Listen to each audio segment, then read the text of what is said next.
নমস্কাৰ ছাত্ৰ ছাত্ৰীসকল। আজি তোমালোকৰ বিজ্ঞানৰ প্ৰথমটো পাঠ শস্য উৎপাদন আৰু ব্যৱস্থাপনা। এই পাঠটো আলোচনা কৰিম। এই পাঠটোত মূলতঃ আলোচনা কৰা হৈছে শস্য কি, বতৰ অনুযায়ী শস্যৰ শ্ৰেণী বিভাজন, শস্য উৎপাদনৰ পদ্ধতিগত ব্যৱস্থাসমূহ, পৰম্পৰাগত আৰু আধুনিক কৃষি সঁজুলিসমূহ, জৈৱিক আৰু ৰাসায়নিক সাৰ, জলসিঞ্চন, খাদ্যৰ উৎস হিচাপে পশুধন পালন। এতিয়া আমি জানিব লাগিব শস্য কি। একে জাতৰ উদ্ভিদ সৰহকৈ একে ঠাইতে খেতি কৰিলে তাক শস্য বুলি কোৱা হয়। অৰ্থাৎ একে উদ্ভিদ হ'ব লাগিব আৰু একে ঠাইতে হ'ব লাগিব আৰু খেতি সৰহকৈ কৰিব লাগিব, তেতিয়া আমি তাক শস্য বুলি ক'ব পাৰিম। আৰু তাৰ মাজত অন্য কোনো উদ্ভিদ থাকিব নালাগিব। অৰ্থাৎ শস্যৰ মাজত আন কোনো ধৰণৰ দৰকাৰীয়ে হওক বা অদৰকাৰী হওক উদ্ভিদ গজিবলৈ দিয়া নহয়। এতিয়া বতৰ অনুযায়ী শস্যৰ শ্ৰেণী বিভাজন। বতৰ অনুযায়ী শস্যবিলাকক দুই ধৰণে ভাগ কৰা হৈছে। খাৰিফ শস্য, বাৰিষা কালত অৰ্থাৎ জুন মাহৰ পৰা ছেপ্টেম্বৰ মাহৰ ভিতৰৰ সময়ছোৱাত যিবোৰ শস্যৰ খেতি কৰা হয়, সেই শস্যবিলাকক খাৰিফ শস্য বোলা হয়। তোমালোকৰ পাঠ্যপুথিত বহুতো উদাহৰণ দিয়া আছে, তাৰ ভিতৰত কেইটামান: ধান, জৱ, মাকৈ, চয়াবিন এইবোৰ হৈছে খাৰিফ শস্যৰ উদাহৰণ। তেনেকৈ ৰবি শস্য, শীতকালত অৰ্থাৎ অক্টোবৰৰ পৰা মাৰ্চ মাহৰ সময়ছোৱাত যিবোৰ শস্যৰ খেতি কৰা হয়, সেই শস্যবিলাকক ৰবি শস্য বোলা হয়। ৰবি শস্যৰ উদাহৰণ হিচাপে ক'ব পাৰি ঘেঁহু, বুট, মটৰ ইত্যাদি। শস্যৰ উৎপাদনৰ পদ্ধতিগত ব্যৱস্থাসমূহ। এতিয়া শস্য উৎপাদন কৰিবলৈ হ'লে আমি পদ্ধতিগতভাৱে কিছুমান কাম কৰিবলগীয়া হয় আৰু পৰ্যায়ক্ৰমে সেই কামবোৰ কৰিলেহে আমি শস্য উৎপাদন কৰিব পাৰিম। ইয়াৰ বাবে প্ৰথম কামটো হৈছে মাটি চহোৱা। আমি দুই ধৰণে আলোচনা কৰিম: পৰম্পৰাগত পদ্ধতি আৰু আধুনিক পদ্ধতি। পৰম্পৰাগত পদ্ধতি তাৰমানে যিবোৰ আগৰে পৰা ব্যৱহাৰ হৈ আহিছে আৰু বৰ্তমানেও আমি সেইবিলাক ব্যৱহাৰ কৰোঁ। আৰু আধুনিক পদ্ধতি বুলি ক'লে বৰ্তমান যন্ত্ৰ পাতি ওলাইছে, কৃষি সঁজুলি ওলাইছে নতুন নতুন আধুনিক, সেইবিলাক ব্যৱহাৰ কৰি পেলাই যিবোৰ খেতিৰ কাম কাজবোৰ কৰা হয়, সেইটো হৈছে আধুনিক পদ্ধতি। এতিয়া মাটি চহোৱাৰ পৰম্পৰাগত পদ্ধতি আমি জানো: কোৰ মৰা, নাঙলেৰে হাল বোৱা, গৰু ম'হৰ সহায়ত নাঙলেৰে হাল বোৱা হয়। তাৰপিছতে আধুনিক পদ্ধতিত ট্ৰেক্টৰ, পাৱাৰ টিলাৰ বৰ্তমান সময়ত ব্যাপকভাৱে ব্যৱহাৰ কৰা হয়। দ্বিতীয় কথাটো হৈছে বীজ সিঁচা। বীজ সিঁচাৰ কাৰণে পৰম্পৰাগত পদ্ধতি খৰাহীজাতীয় পাত্ৰত লৈ হাতেৰে সিঁচা বা ছটিওৱা। অৰ্থাৎ ইয়াত কোনো যন্ত্ৰ পাতি ব্যৱহাৰ কৰা নহয়, আমি হাতেৰে গোটেই বীজবোৰ লৈ পেলাই ছটিয়াব পাৰি বা ছটিওৱা হয়। আধুনিক পদ্ধতিত বীজ সিঁচা যন্ত্ৰ ব্যৱহাৰ কৰা হয়। বৰ্তমান সময়ছোৱাত কৃষি সঁজুলি হিচাপে আধুনিক কৃষি পদ্ধতিত বীজ সিঁচা যন্ত্ৰৰ ব্যাপক ব্যৱহাৰ হৈছে। আৰু বীজ সিঁচা যন্ত্ৰই বীজবিলাক মাটিৰ পৰা নিৰ্দিষ্ট গভীৰতাত স্থাপন কৰে। অৰ্থাৎ এইবোৰ ৰ'দত যাতে শুকাই নাযায় বা চৰাই, পোক পতংগ এইবিলাকে অনিষ্ট কৰিব নোৱাৰে, তাৰ কাৰণে বীজবিলাক মাটিৰ পৰা নিৰ্দিষ্ট গভীৰতাত পুতিব লগা হয়।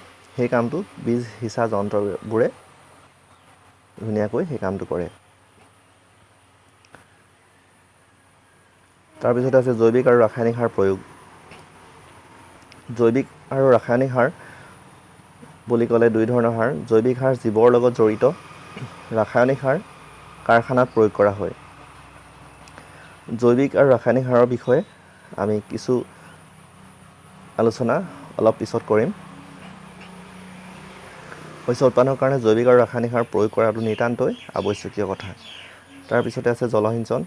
উপযুক্ত সময়ত উপযুক্ত পৰিমাণৰ পানী শস্যৰ পথাৰত যোগান ধৰা প্ৰক্ৰিয়াটোক জলসিঞ্চন বোলা হয়। উপযুক্ত সময়ত উপযুক্ত পৰিমাণৰ পানী যোগান ধৰিব লাগিব। জোখতকৈ বেছি পানী যদিও যোগান ধৰা হয়, তেতিয়া সেয়া কামত নাহিব। উপযুক্ত পৰিমাণৰ পানী উপযুক্ত সময়ত যি সময়ত পানীৰ প্ৰয়োজন হয় প্ৰয়োজন নোহোৱা সময়ত পানী যোগান ধৰিলেও লাভ নহ'ব উপযুক্ত সময়ত উপযুক্ত পৰিমাণৰ পানীহে যোগান ধৰিব লাগিব আৰু সেই প্ৰক্ৰিয়াটোক কোৱা হয় জলসিঞ্চন জলসিঞ্চনৰ কাৰণে পৰম্পৰাগত পদ্ধতি লাহনিৰে সিঁচা কুঁৱাৰ পৰা যোগান ধৰা খাল খান্দি পানী বোৱাই নিয়া এইকেইটা কথা উল্লেখ কৰিব পাৰি তাৰপিছতে আধুনিক পদ্ধতিত ৱাটাৰ পাম্পৰ জৰিয়তে পানী সিঁচা হয় ৱাটাৰ পাম্প অৰ্থাৎ মটৰ বুলি ক'লে আমি সকলোৱে জানো তোমালোকে দেখিছা চাহ বাগানবিলাকত যেতিয়া বৰষুণ নহয় তেতিয়া মটৰ লগাই পানী ছটিওৱা হয় সেইটো এটা আধুনিক পদ্ধতি শস্য উৎপাদনৰ পদ্ধতিগত ব্যৱস্থাসমূহৰ ভিতৰত পঞ্চমত আহিব অপতৃণ নিয়ন্ত্ৰণ অপতৃণ বুলি ক'লে আমি শস্যৰ পথাৰত অলাগতিয়ালভাৱে কিছুমান গছ গজি উঠা যিবোৰ আমি অপতৃণ হিচাপে আখ্যা দিব পাৰোঁ অৰ্থাৎ এইবোৰ দৰকাৰী গছ হ'লেও সেইবোৰ আমি অপতৃণ হিচাপে ধৰিম যিবিধ শস্যৰ আমি খেতি কৰিছোঁ তাৰ বাহিৰে অন্য যিকোনো দৰকাৰী হওক বা অদৰকাৰী হওক যদি তেনেকুৱা গছ গজি উঠে তেনেহ'লে সেইবোৰ হ'ব অপতৃণ এতিয়া সেই অপতৃণবোৰ নিয়ন্ত্ৰণ কৰিব লাগিব তেতিয়াহে শস্যই ভালকৈ সাৰ পানী পাব আৰু বৃদ্ধি পাব আৰু উৎপাদন ভাল হ'ব ইয়াত পৰম্পৰাগত পদ্ধতি হিচাপে শস্যৰ মাজত গজি উঠা অলাগতিয়াল যিবোৰ গছ বন সেইবোৰ হাতেৰে উভালি পেলোৱা হয় যাক বনবাদ নিৰুৱা বুলি কোৱা হয় তাৰপিছতে আধুনিক পদ্ধতিত অপতৃণনাশক ব্যৱহাৰ কৰা হয় পৰম্পৰাগত পদ্ধতিত কম পৰিমাণে খেতি কৰিলে সেইটো সম্ভৱ হয় হাতেৰে উভালি পেলোৱাটো বা বনবাদ নিয়ন্ত্ৰণ কৰাটো নিৰুৱাটো কিন্তু আধুনিক পদ্ধতিত যদি ব্যাপকভাৱে বহুলভাৱে বহুত বেছি খেতি কৰা হয় তেতিয়া তাত যদি তেনেকৈ অপতৃণ নিয়ন্ত্ৰণ কৰিব লগা হয় হাতেৰে যদি সম্ভৱ নহয় তেতিয়া অপতৃণনাশক প্ৰয়োগ কৰা হয় ইংৰাজীত কোৱা হয় হাৰ্বিচাইড তোমালোকৰ পাঠ্যপুথিত উদাহৰণ দিয়া হৈছে 2,4-D 2,4-D হৈছে ডাইক্লৰ'ফেনক্সি এচিটিক এচিড অৰ্থাৎ 2,4-ডাইক্লৰ'ফেনক্সি এচিটিক এচিড তোমালোকৰ আন এবিধ চিনাকি তেনেকুৱা অপতৃণনাশক ৰাউণ্ড আপ চাহ বাগানবিলাকত ব্যৱহাৰ কৰা হয় তোমালোকে নিশ্চয় জানা যাৰ যাৰ ঘৰত চাহ বাগান আছে তাৰপিছতে শস্য চপোৱা শস্যবোৰ পৈণত হোৱাৰ পিছত সেইবোৰ চপাব লাগিব নহ'লে শস্যৰ পথাৰতে যদি শস্য থাকে তেতিয়াহ'লে পোক পতংগই এন্দুৰ আদিয়ে সেইবোৰ ধ্বংস কৰি পেলাব আৰু আমি ভৱিষ্যতে সেইবোৰ ব্যৱহাৰ কৰিব নোৱাৰিম গতিকে নিৰ্দিষ্ট সময়ৰ পিছত পৈণত বা পুৰঠ হোৱা শস্য কাটি বা উভালি অনা প্ৰক্ৰিয়াটোকে শস্য চপোৱা বোলে শস্য চপোৱা পৰম্পৰাগত পদ্ধতি আমি দেখি থকা আমাৰ ইয়াত যিহেতু ধান খেতি হয় কাঁচিৰে ধান কটা বা ধান দোৱা হয় সেইটো এটা পৰম্পৰাগত পদ্ধতি তাৰপিছতে আধুনিক পদ্ধতিত শস্য চপোৱা যন্ত্ৰ ব্যৱহাৰ কৰা হয় বৰ্তমান সময়ত অসমতো তেনেকৈ ধান কটা মেচিন ব্যৱহাৰ কৰা হৈছে তোমালোকে যদিও স্বচক্ষে দেখা নাই তথাপিও টিভিত বা আন উপায়েৰে বাতৰি কাকতত হ'লেও এইবিলাক দেখিছা সেইবোৰ হৈছে আধুনিক পদ্ধতি তাৰপিছতে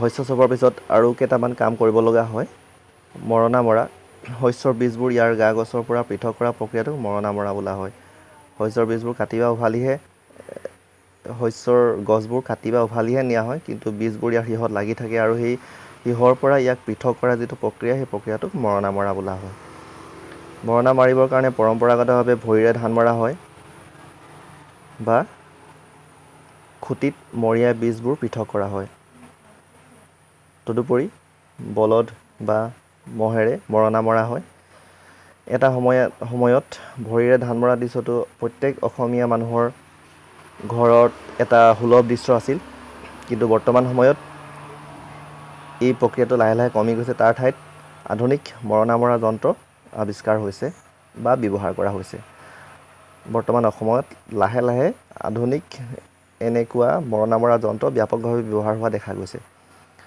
তাৰপিছতে বাঁহ দিয়া অৰ্থাৎ বতাহ দিয়া শস্যৰ পৰা পতান পৃথক কৰা প্ৰক্ৰিয়াটোকে বাঁহ দিয়া বুলি কোৱা হয় আমি জানো শস্যবোৰত বহুতো পতান থাকে যিবোৰ কোনো কামৰ নহয়। ইয়াত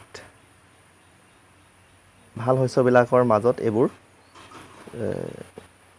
মিহলি হৈ থাকে আৰু বাঁহ দিলে এইবোৰ শস্যৰ ভাল শস্যখিনিৰ পৰা এইবোৰ পৃথক হৈ পৰে। বাঁহ দিয়াৰ কাৰণে পৰম্পৰাগতভাৱে ডলা, কুলা ইত্যাদি ব্যৱহাৰ কৰা হৈছিলে এটা সময়ত, এতিয়াও কৰা হয় গাঁৱৰ ঘৰবিলাকত। আৰু আধুনিক বাঁহ দিয়া যন্ত্ৰ ওলাইছে আৰু কিছুমানে ফেন ব্যৱহাৰ কৰে। মৰণা মৰাৰ পিছত ফেন ব্যৱহাৰ কৰি শস্যৰ পৰা পতানবোৰ পৃথক কৰে। তাৰপিছতে শস্যৰ মজুতকৰণ। অকল শস্য খেতি কৰিলে নহ'ব বা শস্য চপাই আনিলে নহ'ব, শস্যবোৰ ভাল ধৰণে জমা কৰি ৰাখিব লাগিব, যাক শস্যৰ মজুতকৰণ বোলা হয়। উৎপাদিত শস্যবোৰ দীৰ্ঘদিনৰ বাবে সুৰক্ষিতভাৱে ৰখা প্ৰক্ৰিয়াটোক শস্যৰ মজুতকৰণ বোলা হয়। শস্যৰ মজুতকৰণৰ কাৰণে পৰম্পৰাগতভাৱে আমাৰ ঘৰবিলাকত বা আমাৰ অসমত বিশেষকৈ ভঁৰাল ঘৰ আছে। ভঁৰালত ধানবোৰ থোৱা হয়। তাৰ উপৰিও দুলি বা তেনেধৰণৰ ব্যৱস্থাও কৰা হয় পৰম্পৰাগতভাৱে। আধুনিক পদ্ধতিত শীতলীকৰণ গৃহত শীত-তাপ নিয়ন্ত্ৰণ কৰি শস্যৰ বীজবোৰ ৰাখিব পৰা এটা বিজ্ঞানসন্মত ব্যৱস্থা। শেষত আহিলে পশুধন পালন। হাঁহ, কুকুৰা, গৰু, ছাগলী আদি ঘৰত বা ফাৰ্মত সঠিক খাদ্য, আশ্ৰয় তথা যত্নেৰে সৰহীয়াকৈ প্ৰতিপালন কৰা প্ৰক্ৰিয়াটোকে পশুধন পালন বোলা হয়। পশুধন বুলি ক'লে হাঁহ, কুকুৰা, গৰু, ছাগলী বা আন তেনেকুৱা পশু বা হাঁহ, কুকুৰা এইবোৰ চৰাইৰ ভিতৰতো পৰে। এইবিলাক সৰহীয়াকৈ বিজ্ঞানসন্মতভাৱে পালন কৰা হয়। এই প্ৰক্ৰিয়াটোক পশুধন পালন বোলা হয়। বৰ্তমান সময়ছোৱাত পশুধন পালন এটা অতিশয় লাভজনক ব্যৱসায়লৈ পৰিৱৰ্তিত হৈছে। আৰু পশুধন পালনৰ মূল উদ্দেশ্য হ'ল মাছ, মাংস, কণী, গাখীৰ আদি সৰহকৈ উৎপাদন কৰা। ইয়াত মাছৰ কথা কোৱা হৈছে। মাছ বিজ্ঞানসন্মতভাৱে পালন কৰা প্ৰক্ৰিয়াটোক মীন পালন বুলি কোৱা হয়। মীন পালনৰ লগতে গাহৰি বা হাঁহ একে সময়তে একেলগে পালন কৰিব পাৰি বিজ্ঞানসন্মতভাৱে।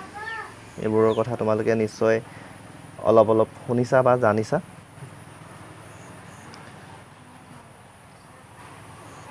এতিয়া আহোঁ জৈৱিক আৰু ৰাসায়নিক সাৰৰ বিষয়ে।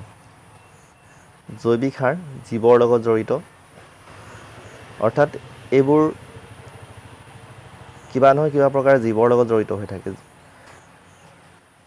তেনেকুৱা জৈৱিক সাৰ পচন সাৰ। পচন সাৰৰ বিষয়ে আমি সকলোৱে জানো। শুকান গছৰ পাত, ঠাল ঠেঙুলি, গোবৰ মাটিত গাঁত খান্দি পুতি থ'লে কিছুদিনৰ পাছত সেইবোৰ পচি যায় আৰু সেইবিলাক উলিয়াই আনি সাৰ হিচাপে ব্যৱহাৰ কৰিব পাৰি।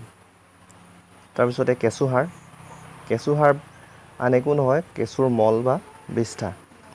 আমি সকলোৱে জানো কেঁচু হৈছে খেতিয়কৰ বন্ধু। কেঁচুৱে খেতিয়কক অভূতপূৰ্ব সহায় কৰে, সাৰ প্ৰয়োগ কৰে। আচলতে কেঁচুৰ মল বা বিষ্ঠাবিলাকেই হৈছে শস্যৰ কাৰণে সাৰ। আৰু কেঁচু সাৰ পালন কৰাটো বৰ্তমান সময়ত এটা ব্যৱসায়লৈ পৰিৱৰ্তিত হৈছে। তাৰপিছতে মেটেকাৰ পৰা প্ৰস্তুত কৰা সাৰ, এইটো এটা আধুনিক ধাৰণা। মেটেকাবিলাক আমাৰ অসমৰ বিভিন্ন জলাশয় আছে। সেই জলাশয়বিলাকত ব্যাপকভাৱে পোৱা যায়। যিবোৰ কোনো কামৰ নহয়, সেইবোৰ যদি উঠাই আনি পেলাই আমি ৰ'দত শুকুৱাই ভাল ধৰণে সেইবোৰ কিছুদিন পচাই আমি সাৰ হিচাপে ব্যৱহাৰ কৰিব পাৰোঁ। তাৰপিছতে নাৰিকলৰ বাকলিও বিজ্ঞানসন্মতভাৱে সেইবিলাক পচাই সাৰ হিচাপে ব্যৱহাৰ কৰা দেখা গৈছে। এইবিলাক হৈছে জৈৱিক সাৰৰ একোটা উদাহৰণ। সুবিধা অসুবিধা। জৈৱিক সাৰৰ সুবিধা আছে, বহুত সুবিধা আছে জৈৱিক সাৰ। জৈৱিক সাৰৰ ব্যৱহাৰৰ ক্ষেত্ৰত আচলতে কোনো বিজ্ঞানসন্মত পদ্ধতি বা তেনেকুৱা কোনো নিয়মৰ আৱশ্যক নাই। আৰু ই মাটিৰ পানী ধাৰণ ক্ষমতা বৃদ্ধি কৰে। মাটিৰ পানী ধৰি ৰাখিব পৰা ক্ষমতাটো বৃদ্ধি কৰে। তাৰপিছতে মাটি ৰন্ধ্ৰযুক্ত কৰি তোলে, অৰ্থাৎ মাটি কোমল কৰি তোলে আৰু ফলত বায়ুৰ চলাচল সুচল হয়। মাটিৰ ভিতৰলৈ বায়ু সোমাব পাৰে। ই উপকাৰী অণুজীৱৰ পৰিমাণ বৃদ্ধিত সহায় কৰে। আমি যিমানেই জৈৱিক সাৰ ব্যৱহাৰ কৰোঁ সিমানেই অণুজীৱৰ পৰিমাণ বৃদ্ধিত সহায়ক হয় আৰু ই শস্যৰ বৃদ্ধিত সহায় কৰে। তাৰপিছতে ই মাটিৰ গুণ বৃদ্ধি কৰে, অৰ্থাৎ মাটিৰ সাৰুৱা গুণটো বৃদ্ধি কৰে। অসুবিধা, ইয়াৰ অসুবিধা বুলি ক'বলৈ বিশেষ অসুবিধা এটাই আছে।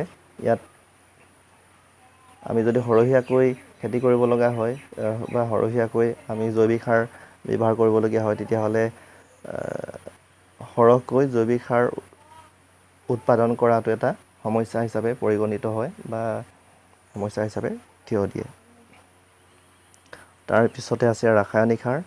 ৰাসায়নিক সাৰ কল কাৰখানাত ৰাসায়নিক পদাৰ্থ ব্যৱহাৰ কৰি সৰহীয়াকৈ উৎপাদন কৰা হয়। ৰাসায়নিক সাৰ কেইবা প্ৰকাৰৰ হ'ব পাৰে। নাইট্ৰজেন জাতীয় সাৰ, পটাছ জাতীয় সাৰ, ফছফৰাছ জাতীয় সাৰ।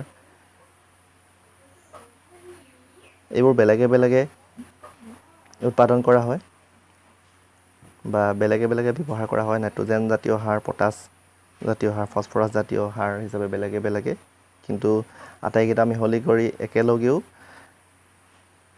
ব্যৱহাৰ কৰিব পাৰি।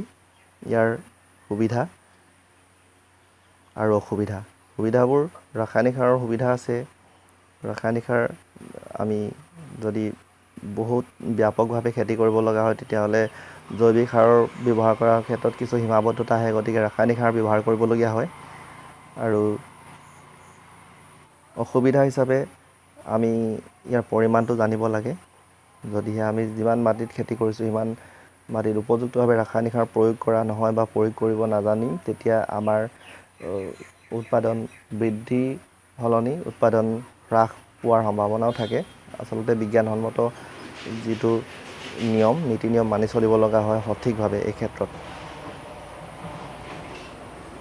গতিকে আজিৰ পাঠটোত ইমানেই আছিল। তোমালোকৰ যদি কিবা সমস্যা আছে বা আৰু কিবা সুধিব লগা আছে, তেতিয়াহ'লে তলত কমেণ্ট কৰিবা। এই ধৰণে আমি লাহে লাহে বাকী যিকেইটা পাঠ আছে সেইকেইটাও আমি আলোচনা কৰিম। আজিলৈ ইমানতে সামৰিছোঁ। ধন্যবাদ।